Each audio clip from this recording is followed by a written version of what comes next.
Welcome back to another episode of Merry Scary Christmas. We will be continuing to read from the book Victorian Christmas Stories, 13 scary ghost stories to read in a dark, snowy night. This story is called Between the Lights, written by E.F. Benson in 1912. For those of you who may not know, that during the Victorian era, people entertained in parties by telling stories. And what is better than a ghost story? So, let's begin. The day had come, one unceasing fall of snow from the sunrise until the gradual withdrawal of the vague white light outside indicated that the sun had set again. But as usual, at this hospitable and delightful house of Edward Chandler, there I often spent Christmas, and was spending it now. There he had no lack of entertainment, and the hours had passed with rapidity that had surprised us. A short billiard tournament had filled up at the time between breakfast and lunch, with badminton in the morning, badminton in the morning papers for those who were temporarily not engaged, while afterwards the interval till tea time had occupied by the majority of the party on a huge game of hide and seek all over the house. Barring the billiard room, which was a sanctuary of any who desired peace, but few had done that. Enchantment of Christmas, I must suppose, had made some spell upon children of us again. And it was with palisade terror and trembling and misgivings that we had tiptoed up and down the dim passages, from any corner of which wild screaming from the mid-dark came out at us. When, wearing with exercise and emotion, we had assembled again from tea in the hall, a room of shadows and panels on which the light from the wide open fireplace were burned a divine mixture of peat and logs, flickered between the bright again and the walls. Then, as well, proper ghost stories of the narration which electric light was put out, so the listeners might conjecture anything very they pleased to the lurking in the corners. Succeeded, and we vied with each other over the blood, bones, skeletons, armor, and shrieks. I had just given my contribution and was reflecting with some complicity that probably the worst was now known, when Everard, who had not yet administered to the horror of his guests, spoke, and he was filled with opposite of me. He was seated opposite of me in the full blaze of the fire, looking after the illness he had gone through during the autumn, still rather pale and delicate. All the same, he had been born among the boldest and the best exploration of the dark places that afternoon, and took to his face now the look of his face rather startled me. No, I don't mind that sort of thing, he said. The paraphernalia of ghosts has become somewhere rather hackneyed. Where I hear of screams and skeletons, I feel that I am familiar with and can at least hide my head under the bedclothes.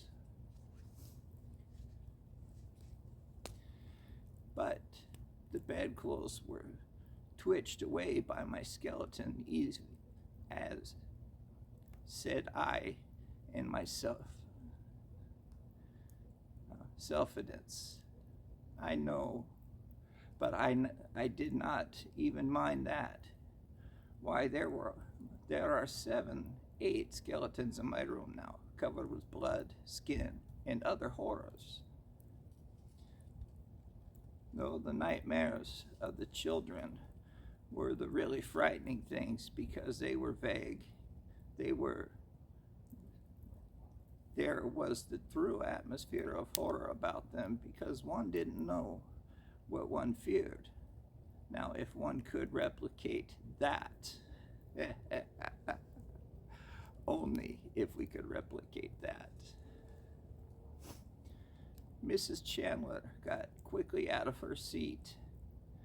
Oh, Everard, she said, surely you don't wish to recapture it again. I should have thought once was enough. She was enchanting. A chorus of invitation asked him to proceed the real, true ghost story firsthand, which was what seemed to indicate was too precious a thing to lose. And my fire is going out. Find some tingling here.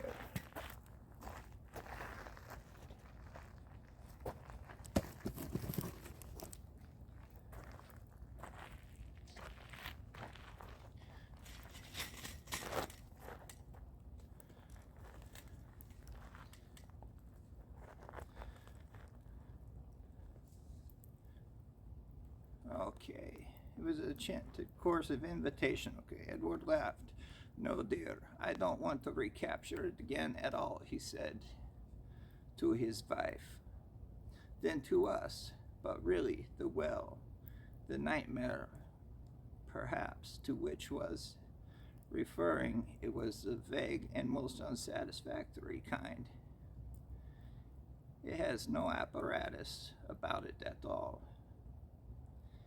It would probably all say that it was nothing, and wonder why I was so frightened. But I was. It was frightened. It frightened me out of my wits. And I only just saw everything without everything able to swear what it was, and heard something which might have been a falling stone. Anyhow, let us tell about the falling stone, said I. There was a fair movement around the circle, around the fire, and the movement was not all purely physical order. It was as if it was as if this is the only that I personally felt. It was as if the childish gaiety of the hours had passed. That day had suddenly withdrawn, and we had jested on certain subjects. We played hide and seek with the power of earnestness that was in us, but now, so to lurk in dark corners, or if not of real terrors of so convincing as to assume the grab of reality was going to pounce upon us. And Mrs. Chandler's exclamation as she sat down, "Oh, Edward, won't it excite you?" Tender in the case of excitement, to excitement, pardon me, tended to excite us. The room still remained in dubious darkness, except for the sudden lights disclosed on the walls of the leaping flames of the earth. They were as wide field and conjuring as what might lurk in the dim corners. Everard, moreover,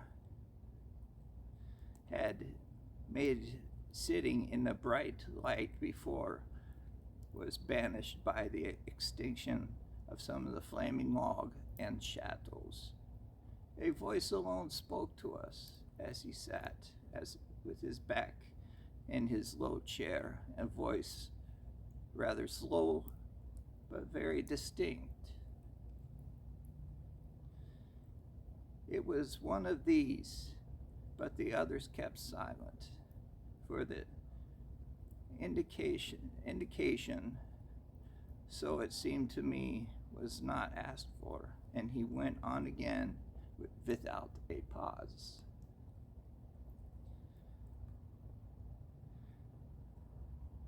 Those of you who are here then, he said, and are here now, will remember how very warm it was that day, was this day year. You will remember too that we played croquet that day on the lawn. It was perhaps a little colder for croquet, but we played it rather in order to be able to stay within the sound, with sound evidence to back the statement that we had done so. Then he turned it and dressed the whole little circle. We played ties of half games, he said, just as we had played billiards today.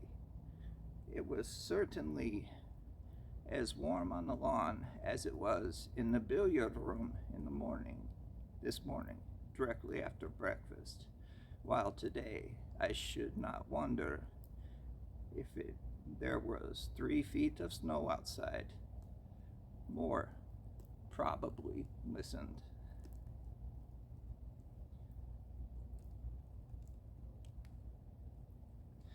A sudden draft fluted in the chimney, and the fire flared up as a current of air caught it.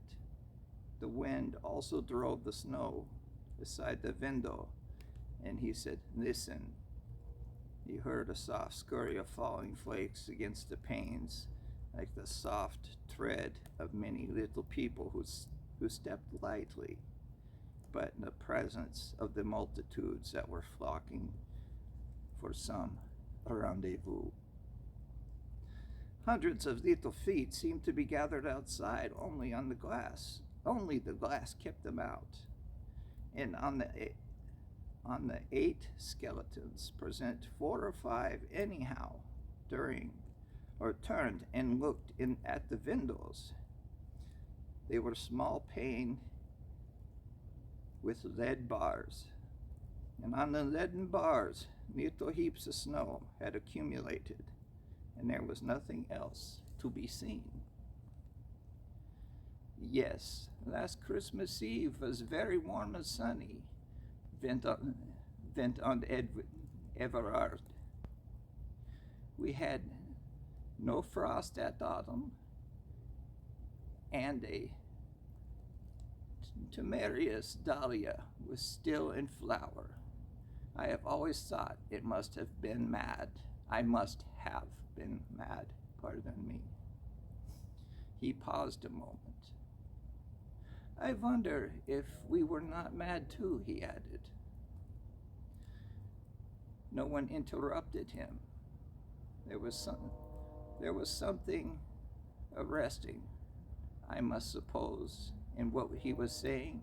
It chimed in anyhow, with a little hide and seek, with the suggestions of the lonely snow. Mrs. Chandler sat down again, but I heard her skirt in her chair.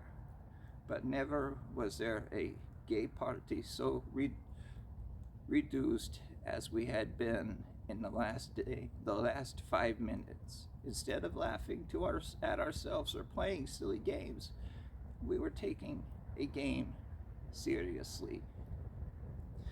Anyhow, I was sitting out. He said to me, "While you and my wife played your half game of croquet." Then it struck me that it was not so warm as I had supposed, because quite suddenly I shivered, and I looked up. But I did not see you or her playing croquet at all. I saw something which had no relation to you or her. At least I hope not so. No, the angler lands his fish, the stalker kills his stag, and the speaker holds his audience. And as the fish is gaffed and the stag is shot, so were we held. There was no getting away till we all had finished, till he had finished with us. You all know the croquet lawn, he said, and how it bounded all about by a flower border with a brick wall behind it, though which you remember there is only one gate. Well, I looked up and I saw on the lawn. I could for one moment see it was still a lawn. Still a lawn was shrinking and the walls closing upon it. And as they closed in too, they grew higher and higher. And simultaneously the light began to fade in and be sucked out from the sky, till it grew quite dark overhead, and only a glimmer of light came in through the gate.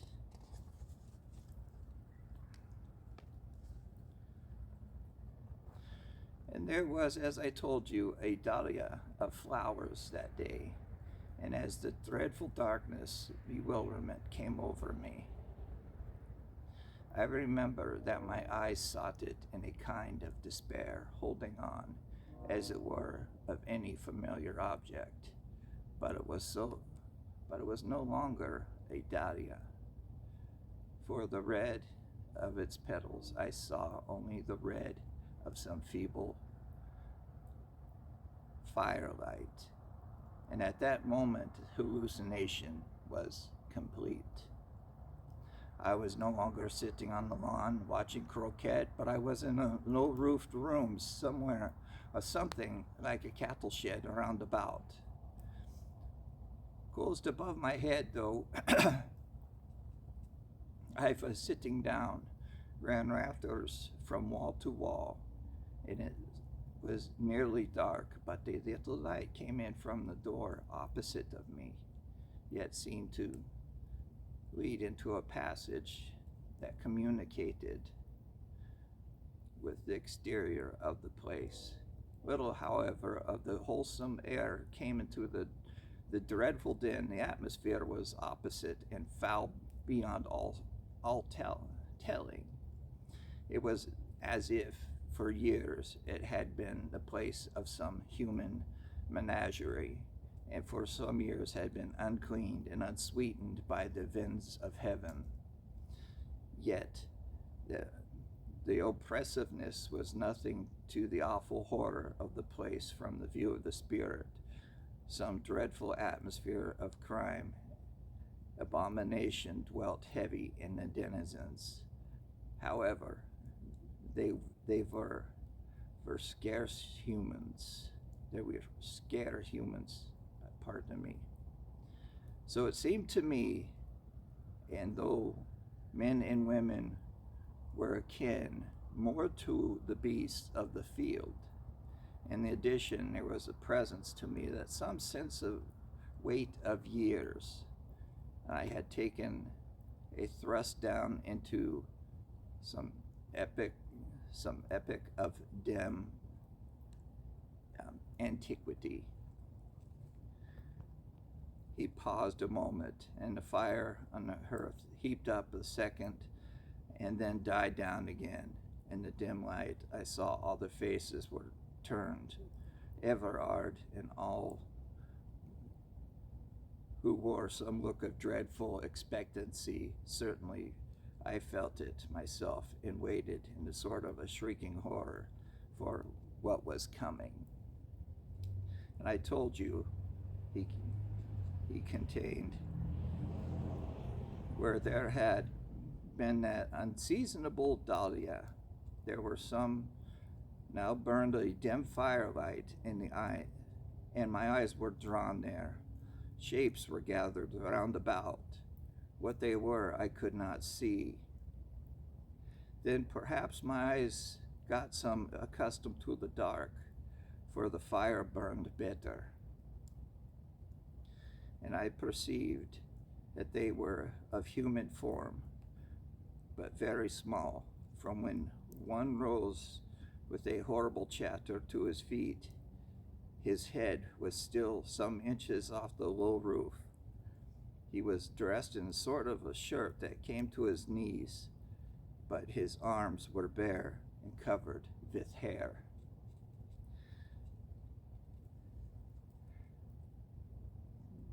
Then the gesticulation had chattered increased, and I knew that they were talking about me, and they kept pointing in my direction. At that, my horror suddenly deepened, for I became aware that I was powerless, and I could not move hand nor foot. A helpless nightmare. Impotence had possession of me. I could not lift a finger nor turn a head. In the paralysis of that fear, I tried to scream, but not a sound could I utter. And this, I suppose, took place in the instantaneous of a dream, for at once, without transition, the whole thing had vanished, and I was back on the lawn again, while the stroke from which my wife was aiming was still unplayed by the face, but my face was dripping with perspiration, and I was trembling all over. Now you may say that I had fallen asleep and I had a sudden nightmare, but that would not be so. But I was conscious of no sense of sleepiness before, and I was conscious of none afterwards. But it was of someone had held a book before me, whisked the pages open for a second, and closed them again. Who was behind me?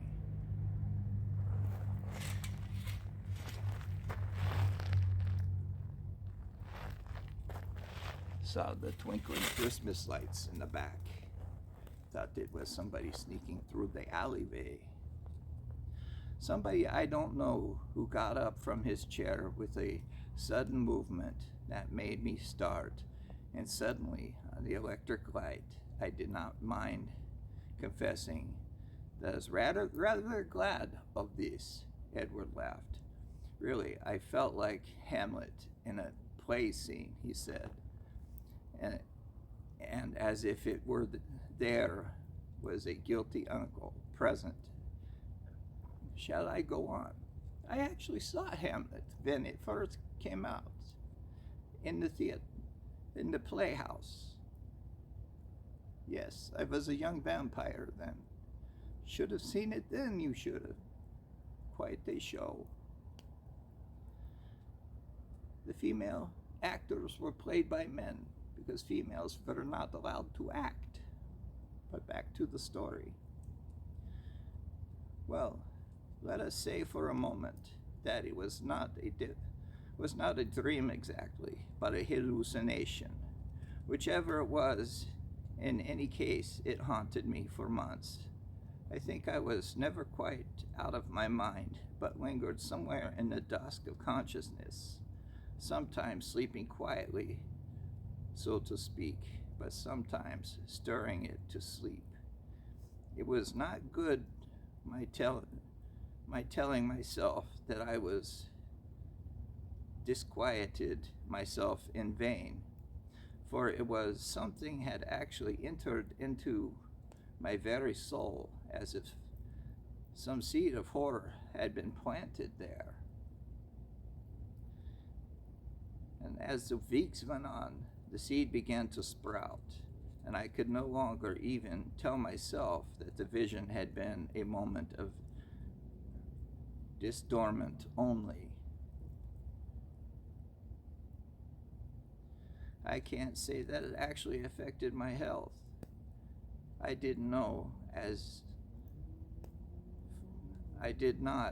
far as I know, sleep or eat insufficiently, but morning after morning I used to wake, not gradually or through a pleasant dozings until full consciousness, but with absolute suddenness, and find myself plunged into an abyss of despair. Sounds like night terrors.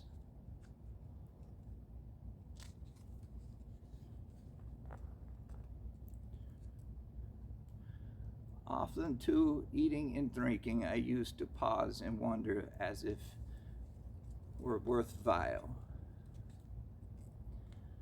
Eventually, I told 2 people about the trouble, hoping that perhaps the more communication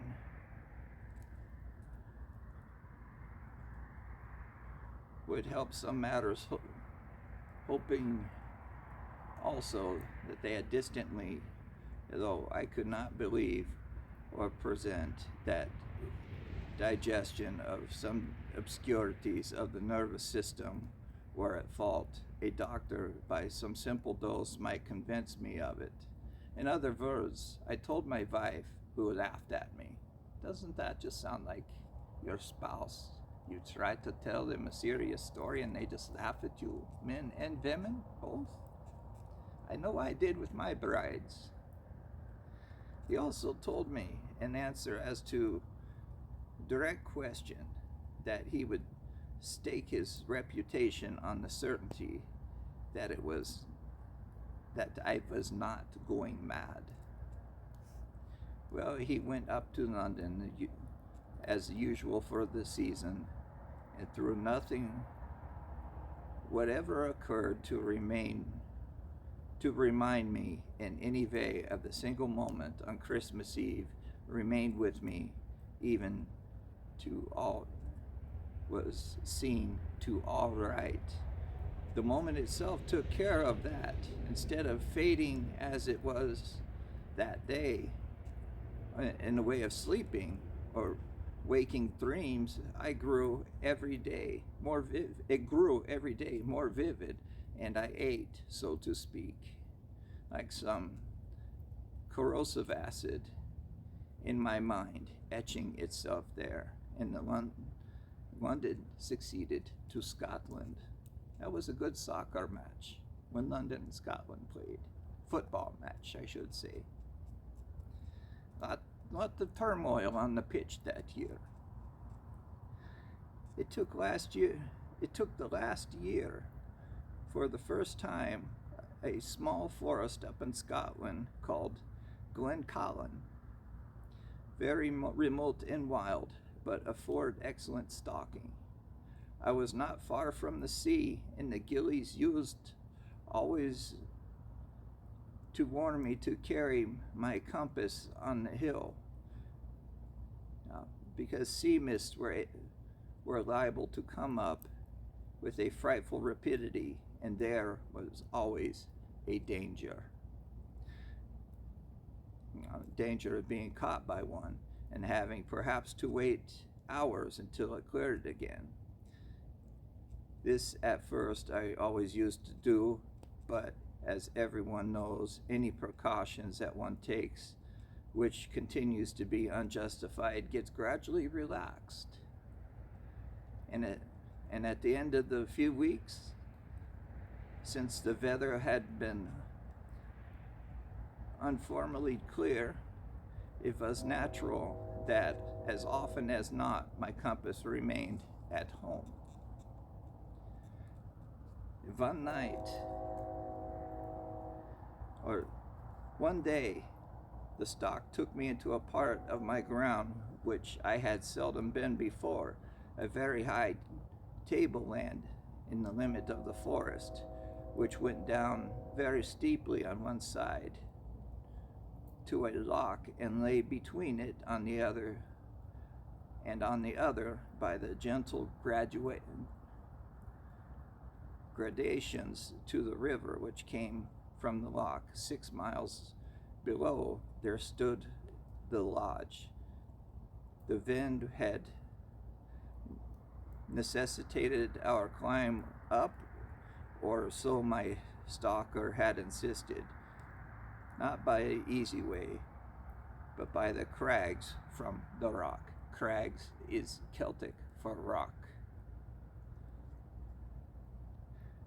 I had argued the point with him, for it seemed to me that it was impossible for that deer could get out even if it went by the more natural paths. And still, he held to his opinion. Therefore, since after all this was his part of the job, I yielded. A dreadful climb we had over it, over a big boulders, deep holes in between, masked by clumps of heather, so that a very eye had prodded stick would necessarily, for each step, one would wish to avoid broken bones. Adders also literally swarmed in the heather, and we must have seen a dozen at least on our way up. Adders are the beast of which I have no manner of use for. But a couple of hours saw us to the top, only to find the stalker had been utterly at fault, and the deer must quite infallibly have gotten wind of us, and it had remained in the place where we last saw them. That when we could spy the ground again, we saw what happened. In any case, they had gone. The man insisted, and the wind had changed. Palpably stupid excuse. But I wondered at that moment what other reason he had, for reason I felt sure there must have been, for not wishing to take what could clearly now have could have been a better route. This was a bad piece of management, and did not spoil our luck, for within an hour we had spied more deer, and about 2 o'clock I got a shot, killing a heavy stag. Then, sitting on the heather, I ate lunch, enjoying a well-earned bask and smoke in the sun. And the pony, in the meantime, had been saddled, and the stag was plodded homewards. Had been saddled with the stag and plodded homewards. Morning had been extraordinarily warm, with a little wind blowing off the sea, which was a few miles of sparkling beneath a blue haze. In the morning, in spite of the abominable climb, I had an extreme sense of peace, so much so that several times I had probed my mind, so to speak, to find in the horror still lingered there, but I could sincerely get any response from it. Never since Christmas had I been so free of fear, and it was with a great sense of repose, both physical and spiritual, and I lay looking up in the blue sky, watching my smoke whirls curling away into nothingness. But I was not allowed to make my ease long, for Sandy came and begged that I would move, and the weather had changed, he said, and the wind had shifted again. and he wanted me to be off with the high ground and the path again as soon as possible, because it took him to the sea. It looked to him as if the sea mist would presently come up. And yon's bad place to get down in the mist, he added, nodding towards the crags we just came up. I looked at the man in amazement, for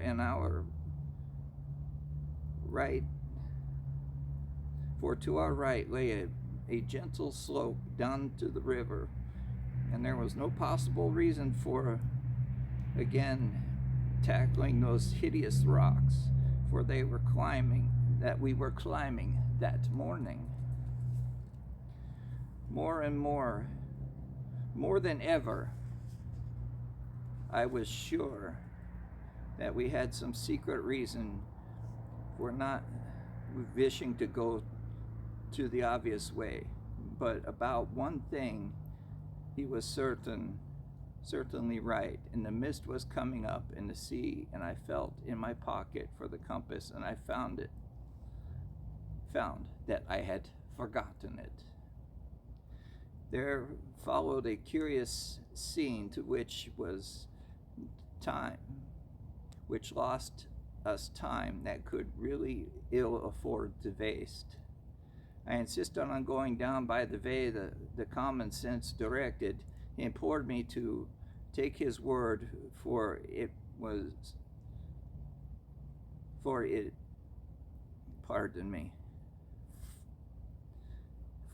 that the crags were a better way. Eventually I marched off to an easier descent and told him not to argue but to follow me.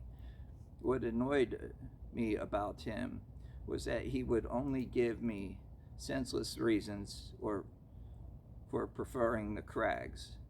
They were mossy plains, he said, on one way. I wished to go, a thing probably false, since the summerland had been on spell and unbroken weather, for it was no longer, or obviously untrue, and there were so many vipers out there.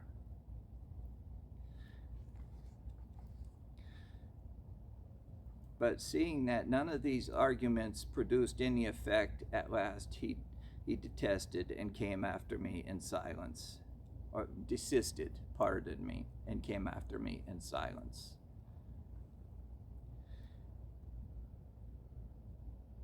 We were not yet half down, and the mist was upon us, shooting up from the valley like a broken water of waves. In 3 minutes, we were enveloped in a cloud of fog so thick that we could barely see a dozen yards in front of us. Sounds like a certain John Carpenter film.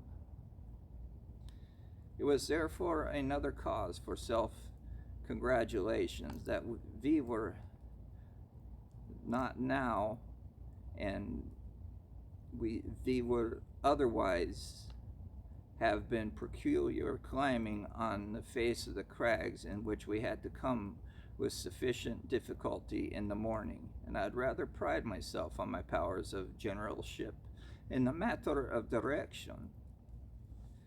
I continued leading, feeling sure that before long we should strike a track by the river. More than all, the absolute freedom from fear elated me. Since Christmas, I had not known the instance of joy of that day.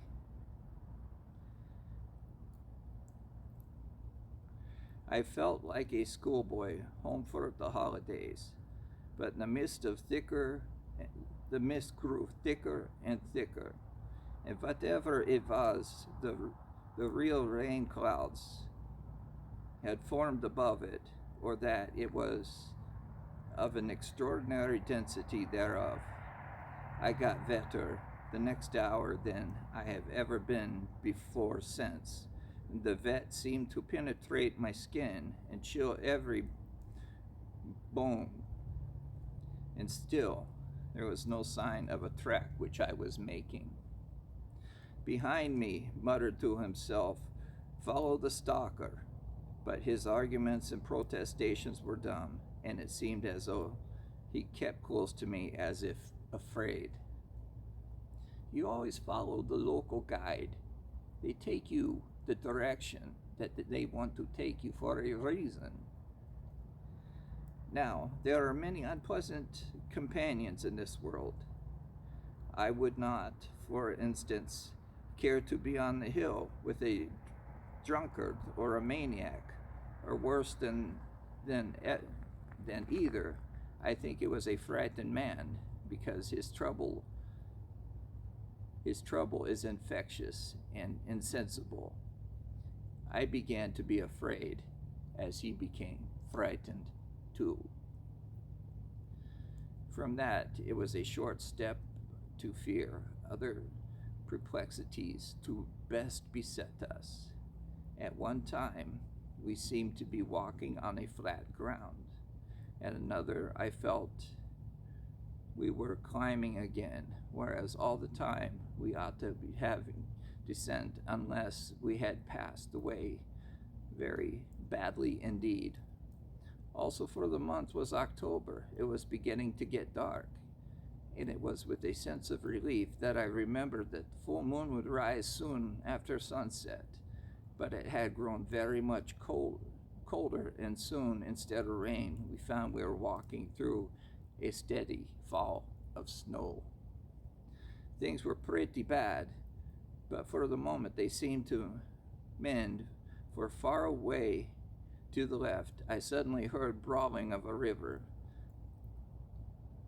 It is true, it had been in front of me, and we were perhaps a mile out of our way, but this was better than the blind wanderer in the last hour, and turned to the left and walked towards it. But before I had gone 100 yards, I heard a sudden choked cry from behind me, and I just saw Sandy's form flying as if in terror of pursuit in the mist, and I called him, but got no reply, or heard only the spurned stones of his running. What had frightened him, I had no idea, but certainly it was his disappearance, the infectious of his disappearance, so I went on. I almost say with gaiety. The moment, however, I saw a well-defined blackness in front of me. Before I knew what I was doing, I was half trembling and half walking up a very steep grass slope. During the last minutes, the wind had gone up, and driving snow was particularly uncomfortable. But there had been a certain collusion in thinking that the wind had sooner disappeared these mists, that I had nothing more than the moonlight walk home.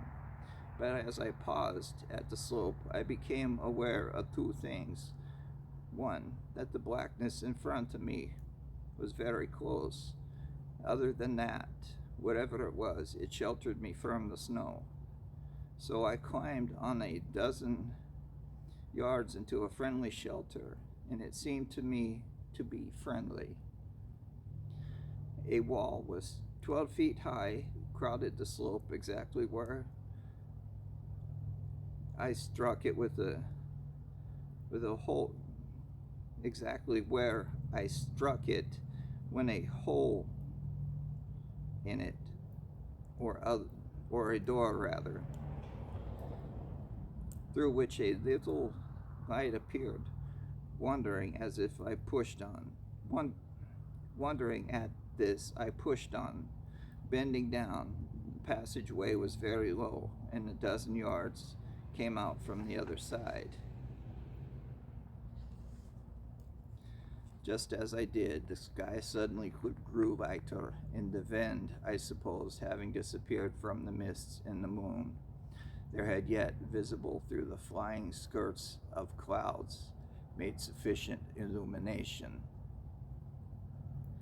It was a circular enclosure above me. The product from the walls were 4 feet from the ground. Broken stones must have been indeed a support for the floor. And simultaneously, 2 things occurred. The whole of 9 months' terror came back to me. I saw that the vision in the garden was fulfilled. At the same moment, I saw stealing towards me was the little figure of a man, but only about 3'6" in height. My eyes told me that he stumbled on one stone. My nostril told me that the air breathed was an overpowering foulness, and the soul told me that it was sick unto death. I think I tried to scream, but I could not. I know. I tried to move, but I could not, and it crept closer, and I suppose the terror which held the spellbound spurred me that I must move, for the next moment I heard a cry break my lips, and it was stumbling through the passage. I made one leap of it down the grass slope and ran as I had never ran again. What direction I took I did not pause to consider, so long as I put distance between me and that place. Luck, however, favored me, and before long I struck the track of the river, and the hour afterwards reached the lodge. The next day I delivered a chill, and now a pneumonia, and laid me on my back for 6 weeks. Well, this is my story, and there are many explanations. You may say that I fell asleep on the lawn and remember of that by finding myself under a discouraged circumstance of old Pict's castle, where a sheep or a goat that, like myself, had taken shelter from the storm was moving about. Yes, there are hundreds of ways in which you may explain it, but coincidence was an odd one, and an odd one indeed. And those who believe in the second sight might find an instance of their hobby in it. The second sight means being able to see spirits. And that is all. And is that all? I asked.